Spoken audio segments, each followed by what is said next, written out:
할렐루야, 사랑하는 성도 여러분, 오늘도 하나님의 말씀으로 하루를 열어 새 힘을 얻고 주님의 은혜를 누리는 시간이 되시기를 축복드립니다. 오늘 우리가 함께 보신 말씀은 창세기 31장 3절에서 5절 말씀입니다. 여호와께서 야곱에게 이르시되 내 조상의 땅 내 족속에게로 돌아가라. 내가 너와 함께 있으리라 하신지라.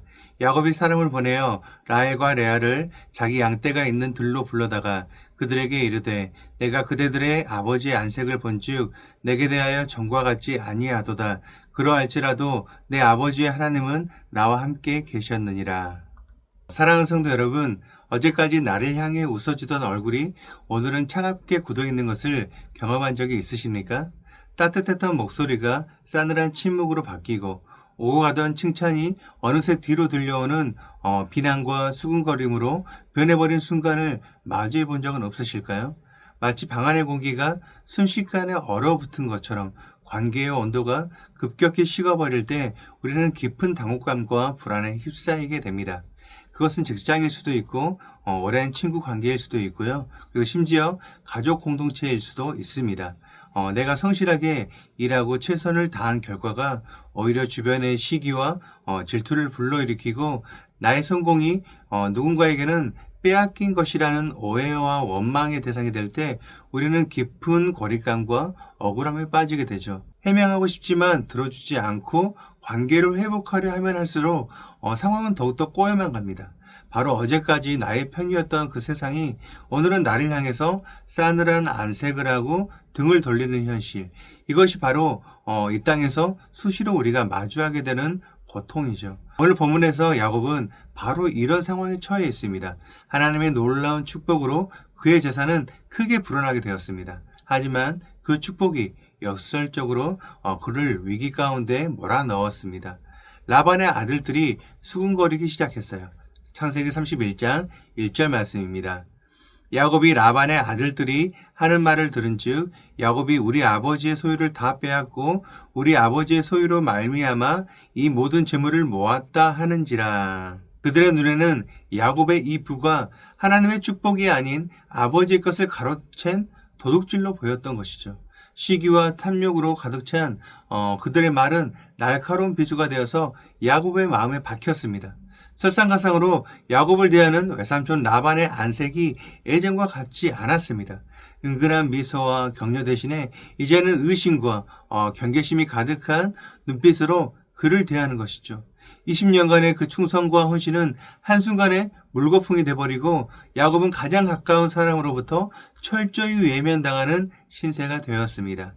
이것이 바로 야곱이 마주한 하란의 현실이자 우리가 살아가는 세상의 모습입니다. 세상의 안색은 언제든지 변할 수가 있습니다. 나의 성공을 함께 기뻐해 주다가도 어느 순간 나의 것을 탐내며 나를 대적하는 것, 그것이 바로 세상이라는 것이죠. 이처럼 사방이 적의와 오해로 가득한 그 상황 속에서 야곱은 무엇을 할 수가 있을까요? 라반의 아들들을 찾아가 조목조목 반박하며 자신의 결백을 증명해야 했을까요? 아니면 라반의 굳어진 마음을 돌리기 위해서 더 큰 희생과 섬김을 보여야 했을까요? 아마 그 어떤 노력도 이 꽁꽁 얼어붙은 관계를 녹이지 못했을 것입니다. 바로 그때 모든 인간적인 소음과 혼란을 뚫고 야곱의 인생에 전혀 다른 차원의 음성이 들려옵니다. 그것은 세상에 변덕스러운 안색이 아닌 영원히 변치 않는 하나님의 음성이었습니다. 이를 통해서 우리에게 적용되는 두 가지 영적 원리를 살펴보겠습니다. 첫 번째로 하나님의 음성은 우리의 갈 길을 밝히는 유일한 기준이 되십니다. 사방이 적으로 둘러싸여서 어디로 가야 할지, 무엇을 해야 할지 알 수 없는 막막한 그 상황 속에서 하나님께서는 야곱에게 말씀해 주십니다. 3절 말씀입니다. 여호와께서 야곱에게 이르시되 내 조상의 땅 내 족속에게로 돌아가라. 내가 너와 함께 있으리라 하신지라. 이 한마디는 짙은 안개 속에서 길을 밝히는 등대처럼 야곱의 삶의 절대적인 방향을 제시했습니다. 이제 야곱의 행동은 라반의 안색에 대한 반응이 아니라 하나님의 말씀에 대한 순종이 됩니다. 이것이 바로 신앙의 본질입니다. 우리 삶의 동력이 세상의 평가와 시선이 아니라 하나님의 말씀이 될 때 우리는 비로소 세상이 줄 수 없는 자유와 담대함을 얻게 됩니다. 하나님은 야곱에게 돌아가라고 명령하시며 동시에 내가 너와 함께 있겠다는 가장 확실한 약속을 주셨습니다. 세상이 모두 등을 돌려도 창조주 하나님께서 함께 하시겠다는 이 약속이야말로 야곱이 모든 것을 뒤로하고 떠날 수 있었던 유일한 힘의 근원이 되었던 것이죠. 두 번째입니다. 하나님은 하나님의 뜻을 이루기 위해서 사람의 마음을 주관하십니다. 하나님의 명령을 받은 야곱에게는 아직 넘어야 할 큰 산이 있었어요. 그것은 바로 그의 두 아내 라헬과 레아를 설득하는 일이었습니다. 만약 그들이 아버지의 편에 서서 떠나기를 거부한다면 야곱의 그 모든 계획은 물거품이 될 수밖에 없었습니다. 야곱은 아내들을 불러서 조심스럽게 자신의 상황을 설명했습니다. 그는 두 가지를 이야기했죠. 첫 번째로 라반이 자신을 속이고 부당하게 대했던 지난날의 악행들에 대해서 이야기를 했고, 둘째는 그 모든 상황 속에서 하나님께서 어떻게 자기 자신을 지켜주셨고 또 어떻게 복을 주셨는지에 대한 간증이었습니다. 특히 야곱은 결정적인 한마디를 덧붙였죠. 13절 말씀입니다. 나는 베델의 하나님이라. 내가 거기서 기둥에 기름을 붓고 거기서 내게 서원하였으니 지금 일어나 이곳을 떠나서 내 출생지로 돌아가라 하셨느니라. 이것은 자신의 개인적인 계획이 아니라 이미 오래전 베델에서부터 시작된 하나님의 언약적 부르심임을 선포하고 있는 거예요. 놀라운 일이 일어납니다. 야곱의 말을 들은 라헬과 레아는 한치의 망설임도 없이 바로 대답을 했습니다. 우리가 우리 아버지 집에서 무슨 분깃이나 유산이 있으리요. 아버지가 우리를 팔고 우리의 돈을 다 먹어버렸으니 아버지가 우리를 외국인처럼 여기는 것이 아닌가. 이제 하나님이 당신에게 이르신 일을 다 준행하라. 이들은 이미 아버지 라반에게서 마음이 떠나 있습니다. 하나님께서 야곱에게 말하기 전에 이미 그들의 마음을 완벽하게 준비시켜 주셨던 것이죠. 하나님은 하나님의 사람을 부르실 때 그 길을 가로막고 있는 것처럼 보이는 사람들의 마음까지도 친히 다스려 주시고 움직여 주셔서 하나님의 뜻을 이루어 주시는 주권적인 분이십니다. 이것이 바로 복음의 능력이에요. 우리 스스로의 힘으로는 결코 하나님께 돌아갈 수가 없습니다. 바로 그때 하나님께서는 하나님의 궁극적인 음성, 살아계신 말씀이신 예수 그리스도를 이 땅에 보내주셨습니다. 요한복음 14장 6절 말씀으로 예수께서 이르시되 내가 곧 길이요 진리요 생명이니 나로 말미암지 않고는 아버지께로 올 자가 없느니라. 예수님은 우리의 길이고 진리고 생명이십니다.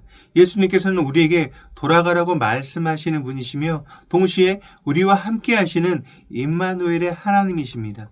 주님께서는 십자가에서 우리의 모든 빚을 갚아주시고 하나님께로 돌아갈 수 있는 유일하고 새로운 길을 우리에게 열어주셨습니다. 그리고 성령께서 라헬과 레아의 마음을 움직이셨던 것처럼 오늘날 완고하고 냉랭한 우리의 마음을 움직여주셔서 이 복음의 부르심에 응답하게 하십니다.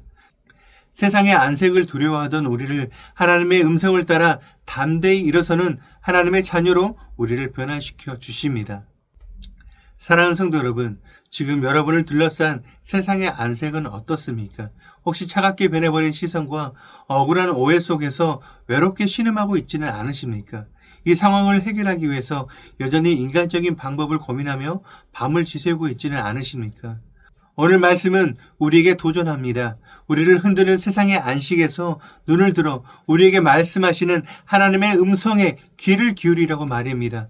하나님은 지금도 우리 각자에게 말씀하십니다. 죄악된 습관과 미련을 버리고 돌아가라. 상처와 절망의 자리에 일어나 돌아가라. 세상적인 가치관을 떠나 너의 영원한 본향으로 돌아가라. 그리고 내가 너와 영원히 함께하리라. 이 음성을 듣는 것이 바로 우리에게 필요한 하나님의 능력입니다. 특별히 하나님께서는 베델의 하나님으로 자신을 나타내셨음을 기억하시길 바랍니다. 여러분이 처음 예수님을 만나 은혜를 체험했던 그 베델의 순간을 기억하시길 바라요. 그때 주셨던 약속과 감격을 잊지 마시길 바랍니다. 흔들릴 때마다 나의 첫사랑의 자리, 그 베델의 하나님께로 돌아가시길 바랍니다. 그분의 음성은 바로 거기서부터 다시 선명하게 우리에게 들려주실 것입니다. 세상의 안색은 계속해서 변하게 될 거예요. 그러나 우리를 향한 하나님의 사랑과 음성은, 신실한 약속은 영원히 변치 않습니다. 이 변함없는 음성을 붙들고 두려움 없이 믿음의 발걸음을 내딛는 저와 여러분, 그리고 우리 교회 공동체가 되기를 주님의 이름으로 간절히 축원드립니다. 우리 함께 기도하시겠습니다. 영원히 변치 않는 신실하신 하나님 아버지, 수시로 변하는 세상의 안색 앞에서 저희의 마음이 얼마나 쉽게 흔들립니까? 어제의 칭찬에 교만했다가 오늘의 비난에 쉽게 절망하며 사람의 말 한마디에 우리의 감정이 바뀌는 우리의 연약함을 주님 앞에 고백합니다. 주님의 음성보다 세상의 소음에 더 귀 기울였고, 억울함과 불안함 속에서 주님을 찾기보다 인간적인 해결책을 먼저 구했던 우리의 믿음 없음을 용서하여 주시옵소서. 하지만 그런 저희를 혼란 속에 내버려 두지 아니하시고 가장 막막한 순간에 말씀으로 찾아와 주시니 참으로 감사드립니다. 돌아가라, 내가 너와 함께 하겠다는 그 분명한 음성이 우리에게 길이 되고 빛이 됨을 믿습니다. 우리의 길을 가로막는 듯한 사람들의 마음까지도 주관하여 주시고 마침내 하나님의 선한 뜻을 이루어주시는 전능하신 하나님을 찬양합니다.